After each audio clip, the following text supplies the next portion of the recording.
Si ano, nag-inarte ba si Janela Salvador? Oo Sa raw. Showtime kasi daw po mga kaibigan nung mag-guest itong si Janela Salvador para sila ni Wim Metawim to di ba? Oo. Ito pa nga yung naalala kong sinabi ni Kuya Romel na gustong pumunta nung kapatid niya. Oo. Dahil super fan ni Wim Metawim, yung Thailand actor na bumida sa BL series na Together at saka isa sa mga voice over flowers ng F4 Thailand.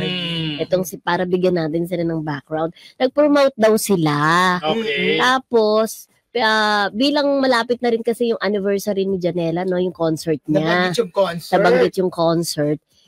Pinag-sample na na kumanta. And then sabi niya, ay, hindi kumanta. Paus ako, sabi. Oo. Pinapasample lang doon sa kanta niya na pang-promo din yun lang siguro, diba? Kahit isang line lang sana. So maraming mga netizen na parang na-imbiernix. Diba? Oo, nag-attitude daw. Oo, parang gano'n. Baka naman talaga hindi niya kaya ng oras na yun. Kahit dalawang linya, isang linya. Oo. Diba? Pero pwede kang kumanta siguro, pasensya na po, paus ako. Kanta ka pa din ng kaunti, diba? Lalo't sample yun para sa pinopromote mong kanta. Parang ganon. O sa palagay niyo mga kamarisol? So nag-inarte lang talaga siya, ganon? Pag-iinarte ba yung hindi na pagbigyan, di ba? Ano masasabi niyo dyan? O di ba tumataas pa ang ating views? Di ba? Maraming salamat po sa inyong lahat.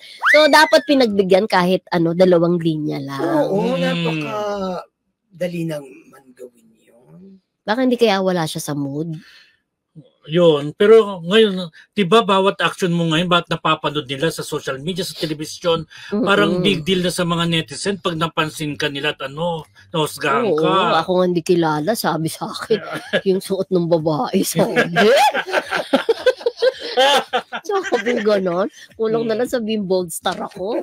Ganon. Kaya pala ngayon, balot na balot ka. Oo naman, tinatakpan ko nga ng buhok ko, no? Pero syempre, hindi ko naman babaguhin ang sarili ko para sa iba. This is me.